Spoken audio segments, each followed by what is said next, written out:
Hi, I'm Catherine Patterson, and I am the current National Ambassador for Young People's Literature. And to prove it, I have to flash my medal. It's been wonderful to be the National Ambassador of Young People's Literature. And when I was chosen, they said I needed to choose a platform. And the platform I chose was Read for Your Life. Because I think you read for your own life, for your own enjoyment, for your own information, learning things. But you also read for the life of your family. I think it's wonderful for families to read aloud together, and it really bothers me that parents stop reading aloud to their children when they can read for themselves. And that's just about the time we've learned that children lose interest in reading for pleasure. So there might be a correlation there. I think our democracy depends on people who read well, who read deeply, who read widely, who are willing to read things that have been written by people they don't agree with. So in a way, you read for the life of your country, for the life of your democracy, and you read about other countries. So you read for the world, in a way, for the whole life of the world. I think it's a very important thing for us to understand how very important reading is. I went to a middle school this year as ambassador, and on the library door was a huge sign, and it said, "Libraries are the second defense of liberty. Reading is the first." Well, I have a story about reading aloud in my family, because I used to read aloud to our 4 children all the time. I said I did 2 things right as a mother of 4, who all came in just over 4 years, so I was pretty done in by motherhood in a fast way. And when my youngest was a senior in high school and all of her siblings had gone off to college, and she was very lonely, she was giving me a recitation of all the things I did wrong as a mother, as teenagers are wont to do. And then she ended it up with, "And besides, you never read aloud to me anymore." And I thought, Mary, I gave her a copy of War and Peace because she was the one of my children who at 17 could understand War and Peace. And she wants me to read aloud to her still. It's a sign of wonderful love and affection to read aloud to someone. And we love it. So we should never stop reading aloud. And I think we should read aloud even after our children grow up, and read aloud to our husbands and have them read aloud to us. Families don't do that anymore. They used to. And when Harry Potter came out, a lot of families started reading aloud together. So I hope this is something that we will really think about and do. I'm vice president of a vice president. Stephen Kellogg is the other vice president. Mary Bridget Barrett is our president of the National Children's Book and Literacy Alliance. And our chief aim is to promote libraries, because we feel like libraries are in danger when they're most needed. Crazy to defund libraries when the economy is terrible, because where else can you go?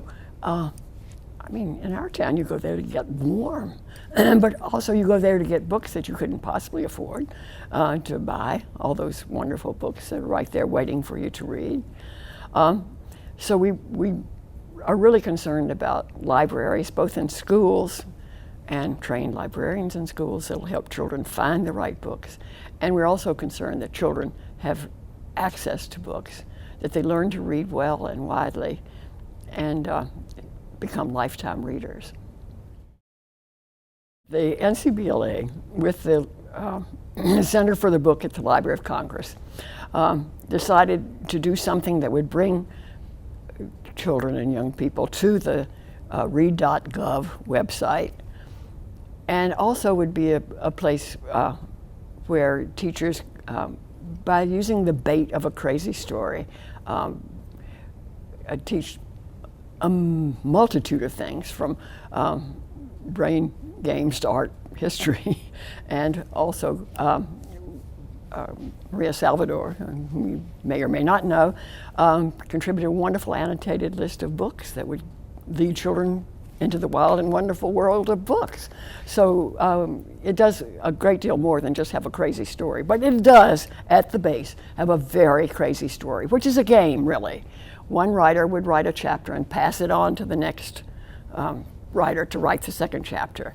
And you would get the chapter from the previous writer and you would think, oh my word, what do I do now? And then of course you would build it up to a climax that the next writer would say, oh my word, what do I do now? But it was a lot of fun and we enjoyed it.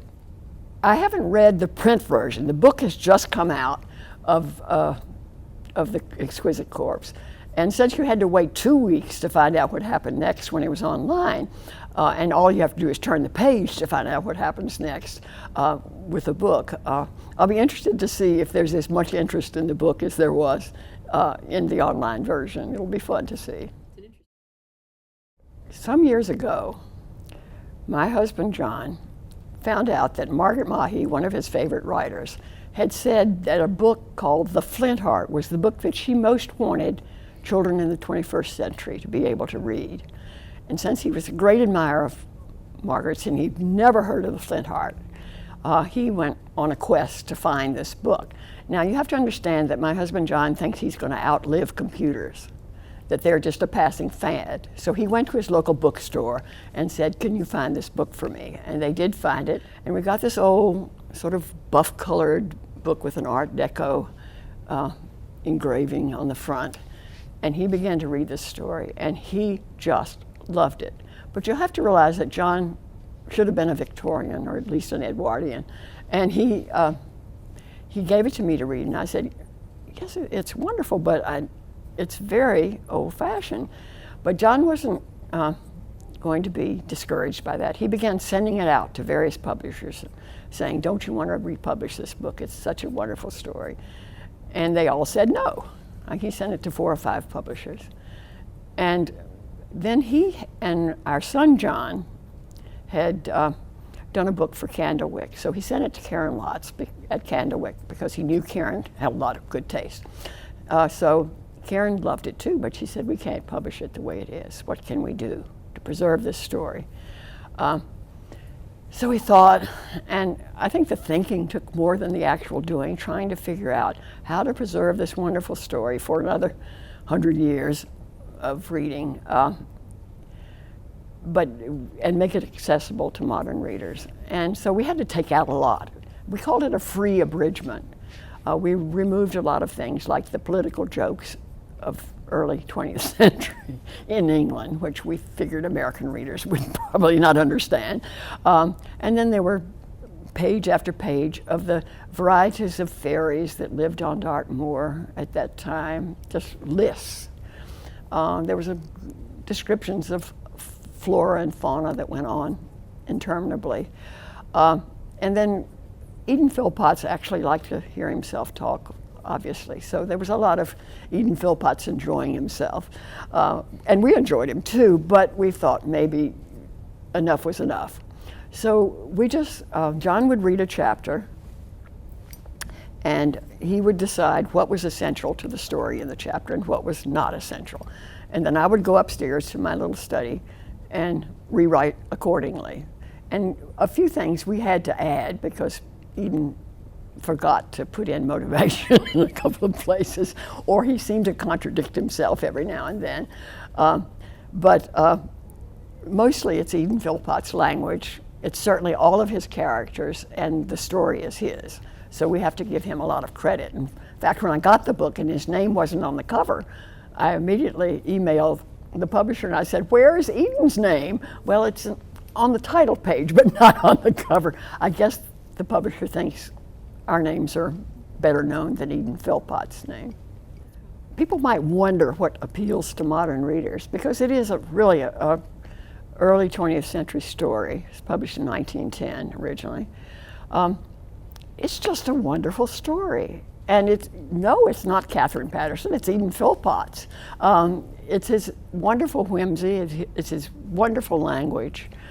We tried to preserve as much of his language as possible, and when we had to do something else, we tried to imitate his language. So the parts that really are made up are as close as we can imitate Eden Phillpotts as possible, because we wanted it to be a single voice of the narrator coming through.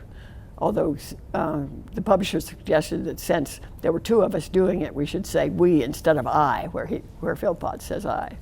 So that was one change we made in the narration, but we really did try to preserve as much of what he did as possible. We hope that even the steeliest Flint heart will respond to this story. It's because it's a very warm story, and it's a wise story. The character, the Zagabog, who is the all-knowing Zagabog, and yet so humble and so beautiful. He's a wonderful, wonderful character. And I think he and Unity probably are the two characters that will touch your heart. Unity is the 5-year-old who begins every sentence with, "I wonder." And she's just a child full of wonder and curiosity. And she and the Zagabog become very dear friends. And in the end, when the evil Flint heart has to be carried to be destroyed, the Zagabog says to entrust the Flint heart to Unity, because he knows she's the only one whose heart will not turn hard, carrying the Flint heart. My sister Anne said that I had struck a blow for the printed book this year, because I've published 2 absolutely gorgeous books. We've just talked about the Flint heart. The illustrator John Rocco has done an unbelievably beautiful job with that book. But earlier in the year, my name is on the cover of a book called Brother, Sun, Sister, Moon. And I came to do this because Christopher Francis Kelly, who was a friend and a long time, was my publisher a long time ago, sent me some examples of the work of a cut paper artist named Pamela Dalton. And he met Pamela, he saw some of her work in a health food store, asked who had done this beautiful, I can't do the German word, I'm sorry, but it's, you cut with scissors, and then what Pam does is she cuts out the design with X-Acto knife. She says she uses a blade every half hour. And then she dyes it with coffee, and then she paints it with watercolors and pastes it on a black background.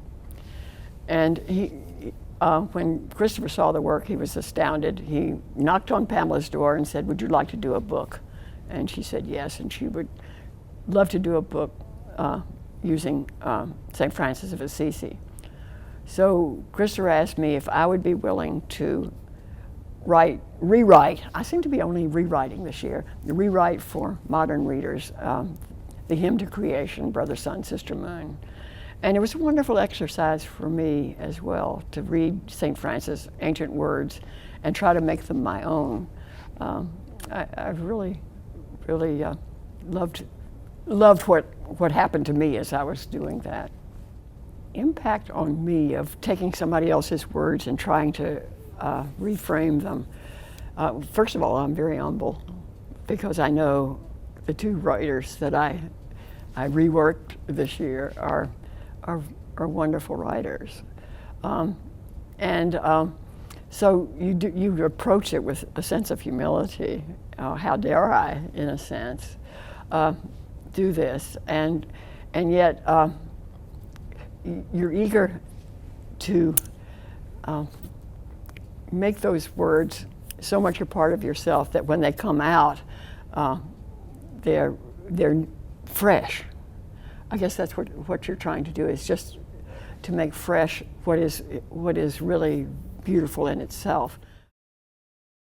My last novel was The Day of the Pelican, which I wrote because our church had sponsored refugees from Kosovo. And I began to delve into the history of that tiny country, smaller than the state of Vermont, if you can believe it, but whose bloody history goes back many, many, many, many, many, many years. And you look at it, you read it, and you think, there are no good guys. Who are the good guys here? But the terrible suffering that the Albanian Kosovars went through under Serbian oppression, and many had to flee. Their homes were destroyed. Many were massacred, actually. This family came to our church, and then you have the adjustment of living in a new land, and they were Muslim. They went through 9/11.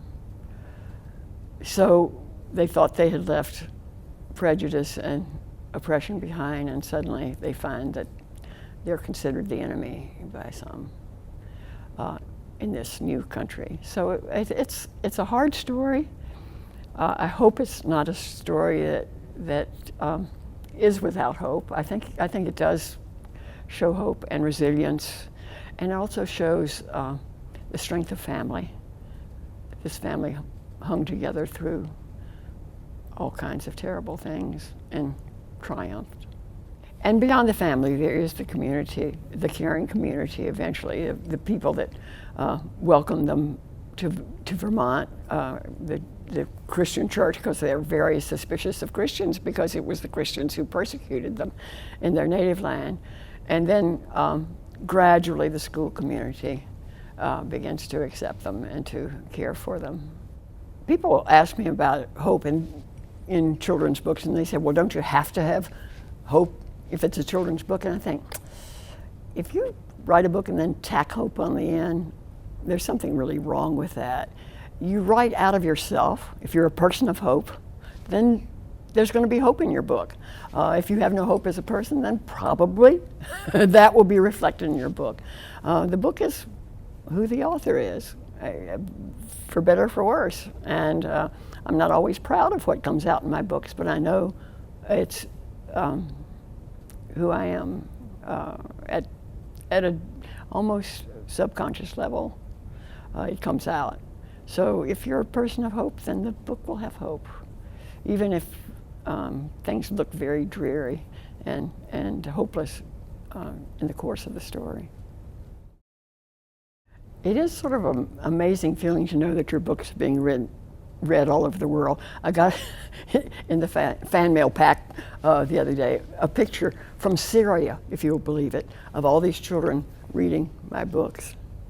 And I thought, oh my goodness, in the middle of what's going on in Syria, here these kids are reading my books and writing to me to tell me how much they love my books. And I think, how can you explain that? I mean, it's a miracle to me. It's a miracle to me that any reader loves what's so close to your own heart. I know when I wrote Bridge to Terabithia, I thought nobody's going to understand this book who is not named Patterson. But somehow I have realized over the years that if you write from the deepest part of yourself, the reader will respond from the deepest part of herself or himself, and it's a miracle. And that's the best thing about being a writer, is that having a reader who responds in this way. People want me to give advice. I never even gave advice to my own children. I don't know how I can give advice to all the children of the world, except read. I think that's good advice. Read, and be open to people whose ideas might be different from your own. Try to learn from people, listen to people. I've had some experiences of being on committees of very strong-minded people, and have just been amazed at how people who are really intelligent and well-read can listen to each other and learn from each other and have their minds changed if the argument is strong enough. And I think that's what we need in this country desperately right now. So, and I think reading helps you get there, because you're reading all kinds of things, all kinds of ideas. You're having to test your own ideas and maybe change your mind sometimes. I've written a lot of historical fiction. I don't get a lot of credit for historical fiction except in certain places. I did 2 books of historical fiction that are going to have big birthdays next year. I did Liddy, which was a story of a young woman who goes from Vermont to work in the mills of Lowell, Massachusetts. When I started that book, I had just moved to Vermont. I didn't know anything about Vermont history, and I knew less than nothing about the Industrial Revolution in Massachusetts. So I started knowing nothing. And I had to learn from the ground up. I did a lot of reading, and they're wonderful letters that the mill girls wrote back to their families, telling about their lives in the mills. There are newspapers that they published. There are some books written about it, but the words of the girls themselves were the things that really thrilled me and got me interested in the story. Then, of course, I went to Lowell, and they have a wonderful park there, and the Tsongas Educational Center wrote to me this year and said, we're having a big celebration next year. Would you please come and talk about Liddy? Because Liddy, to my thrill, is one of the books that they use when they're taking children through tours of the mill. They say, well, first question we ask a group of school children is, have you read Liddy? And if you've read Liddy, then you will know. And they even had a program, a day in the life of Liddy, and children would come and they would have a boarding house meal. They would go to the weaving floor. They, just going through the day that Liddy would have experienced in the 1840s. So, I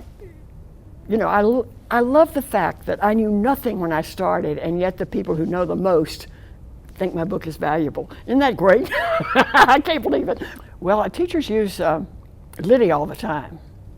I had no idea that there were so few books on the Industrial Revolution. When I published it, I wrote it because I was so thrilled with the idea of those Vermont farm girls going to Lowell. I had no idea that it was going to become a very popular classroom book. But teachers tell me over and over again how important it is for them, usually at the middle school level, to have the kids read that, and they get a picture of what it was like to work in those factories, so that the words in the history book come alive for them. Lowell, Massachusetts is celebrating in 2012 the 100th anniversary of the Bread and Roses strike. And so there's going to be a citywide read of Bread and Roses 2. There again, I didn't know anything about the Bread and Roses strike when I started. I began writing that book because there's a picture in our library in Barre, Vermont, of the children from the Lawrence strike who came to be taken care of in Barre, Vermont during the strike. And I thought, there's a story behind that picture. And I began to work with the picture, and then I began to read all the newspapers of the period, and then there was no single book on that strike, which is very hard to believe. The same year Bread and Roses 2 was published, a nonfiction book called Bread and Roses was published. Now, if that book had been published 2 years earlier, it would have been such a help to me, because it's a wonderful book about the strike. But it's the only single book about the whole strike that I know of.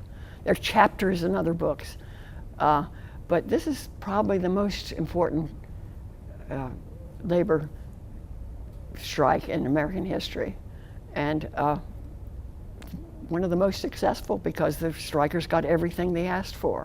They should have asked for a lot more, but they got everything they asked for in that strike. So what can fiction do what could Bread and Roses 2 do that Bread and Roses hadn't done? Well, it introduces it to young people, for one thing, in a way that a nonfiction book written for adults does not. It gets them involved with an actual person, a fictional person, persons, to be sure, a boy and a girl are the chief characters in that book. But you care about these people. And I've often said that you need books about countries all over the world, so you'll have a friend in that country, and you have a friend in that century, or a friend in that time, that sort of helps you feel what it must have been like in that time. Nonfiction is more often from the outside, because a good nonfiction writer is not going to say what people said unless it's actually written somewhere, and you know that's what they said. And he's not going to say how people felt, because we can't be sure how somebody feels in a situation. But the novelist is free. She can put feelings and words into characters, into fictional characters, and that's how we feel into history, as it were. I had a very strange experience once. My first 3 novels were historical novels set in Japan, and a grown man, said to me, he had read The Sign of the Chrysanthemum, which was my first novel, and he said, it was the strangest thing. I knew somehow how a Japanese boy in the 12th century felt. And I thought, the feelings in that book were written by a middle-aged white woman in the 20th century. But the fact that he thought he felt like a 12th century Japanese boy was a compliment to the writer, at any rate, because that's what you want the reader to experience. Hi, I'm Katherine Paterson, and I'm reading aloud from The Flint Heart, which my husband and I abridged from Eden Philpott's 1910 fantasy. This is a scene where Charles, one of the main characters, first meets the pixie.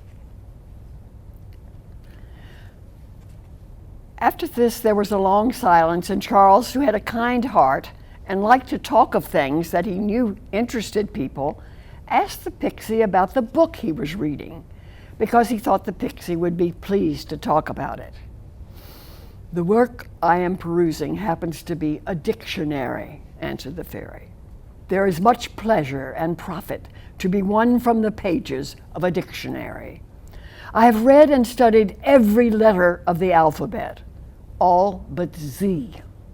You may have observed that I never use any word beginning with that letter. The reason is that I have not yet studied it. I know 2 words beginning with Z, said Charles. You surprise me. I should not have expected that. What are they?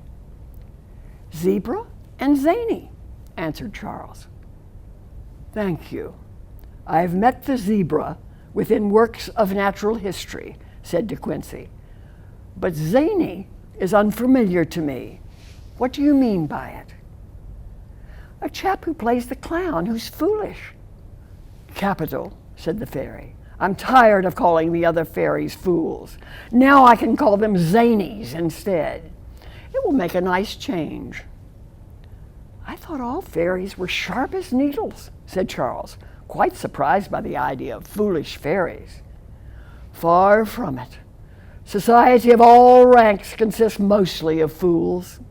We people of brains, I include you because you know 2 words beginning with Z, we clever people have to think for those who can't think for themselves. How lucky I am, said Charles, to have met such a wonderful, clever pixie. For if most of them are thick-headed, they couldn't have helped me. Now I'll tell you why I've come. Then he told De Quincey about his father and how he had changed, and how all the children, except John, and including Ship, had held the meeting to decide what to do. After we decided on a present, the question was, what should it be? Unity, our little sister, who is 5, suggested I should come and ask the pixies, and here I am.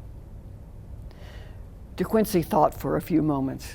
He didn't have the slightest idea what kind of present the Jago children should get for Billy Jago, but he pretended that he knew all about it. The problem is not difficult of solution. Many far more profound cases than this have come under my notice, and I've never had anybody find fault with my decisions. But it happens that next Tuesday evening, the Zagabog, a Z, by the way, visits us. It will be a brilliant evening with music, recitation, dancing, and a dinner of 38 courses, dessert ices, and the best of wines. That's all very interesting, said Charles, but I'm afraid it won't help me. It may or may not, said De Quincey. That rests with you. The Zagabog, of course, knows everything. I suppose you are aware of that. I've never heard of him. And never heard of his agent in advance, the Snick? Never. Then I withdraw what I said about your being a clever person, said the fairy. I'm very sorry, said Charles, but it was no good pretending that I did if I didn't.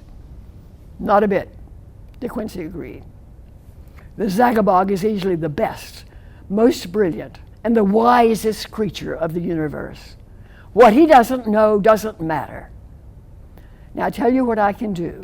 Our leading statesmen, philosophers, and men of letters have each received permission to bring one guest to the banquet. You may come as my guest, and I have little or no doubt that the Zagabog, if I make a favor of it with the Snick, will answer your question. That is very kind, I'm sure. I don't know how to thank you, dear Mr. Quincey, said Charles. You may have it in your power to do me a service on some future occasion, said the fairy. It is not probable because we move in very different walks of life. But the world is full of possibilities, so who knows? We shall expect you then at 8:15 because the king will arrive at 8:30. Be punctual, for the king is the soul of punctuality. It is his only strong point between ourselves. I will be there, but it seems almost too much to have dinner with the king and the Zagabog and the Snick and you. It is dazzling, no doubt, and a great experience for a human boy, agreed De Quincey. You must not, of course, expect to be the guest of the evening. The Zagabog is the lion of the occasion. You will come merely as my friend, but I may tell you that any friend of mine will have a certain amount of attention paid to him. I hope not, said the boy. I only want to sit in a corner and see it all, or I might help with the dishes. De Quincey was much annoyed by this. You must come in the spirit of a guest, not in the spirit of a footman, he said. You must be as grand and haughty as you know how, out of compliment to me. I need hardly to say we dress for dinner. Of course, said Charles, so do I. Indeed? Forgive me, but I should hardly have expected that you did. Always, said Charles, and also for breakfast and supper.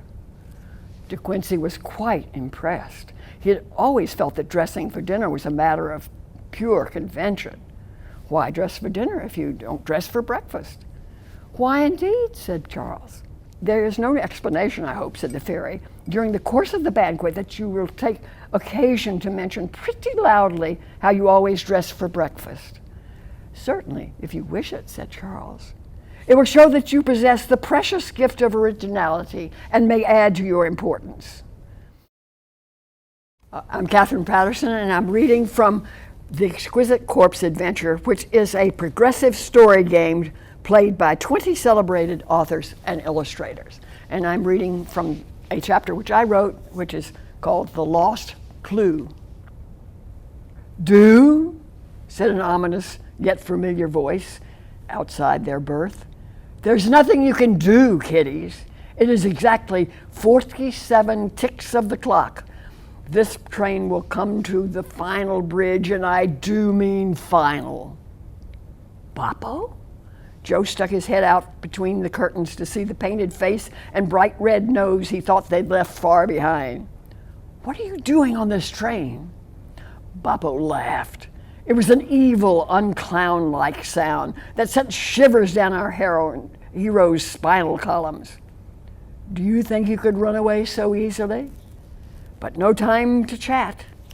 I have to detrain before detrain demolishes. And with that, Boppo raced away in the direction of the caboose. Pull the emergency cord, Nancy, cried Joe as he leapt from the berth and gave chase.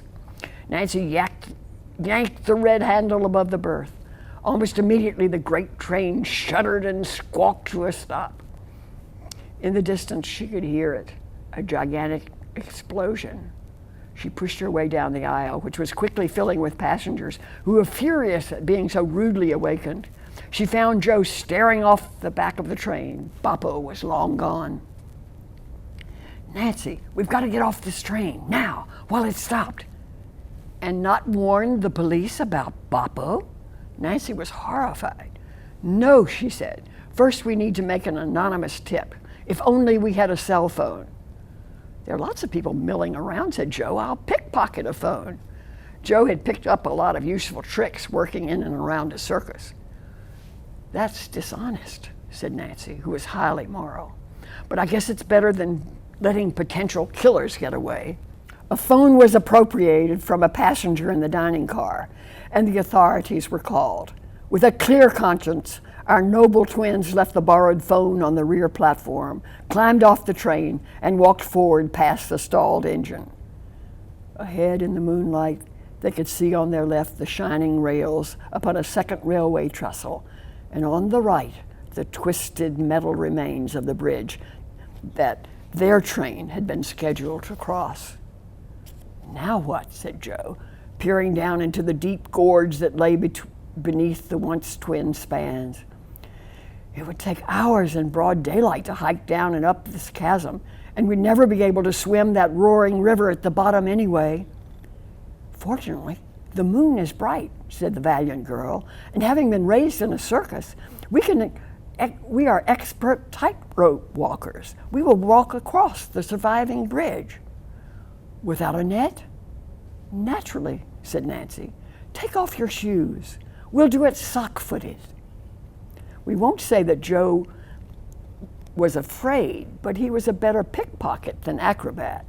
Still, by humming a cheery tune and never, ever once looking down through the gaps between the ties into the abyss or to the side at the mangled wreckage of the destroyed bridge, he managed to follow his sister across the treacherous rail. Well, said Joe, that wasn't so bad. Now all we have to do is follow the clues, find the pieces, put together the exquisite corpse, and rescue our parents. Look at the birthday card again, said Nancy. See if it gives us any clues to begin with. I left it on the train, cried Joe. I've lost our only clue. Perhaps I can help, dearies. Coming toward them out of the night shadows was a sight so frightening it was almost enough to make them turn and race back across the ominous gorge. And you'll have to turn the page to find out what happens next. The Reading Rockets Meet the Author series is a production of WETA. Major funding for Reading Rockets comes from the United States Department of Education, Office of Special Education Programs. For more author interviews, recommended reading lists, and information about teaching kids to read, please visit us online at www.readingrockets.org.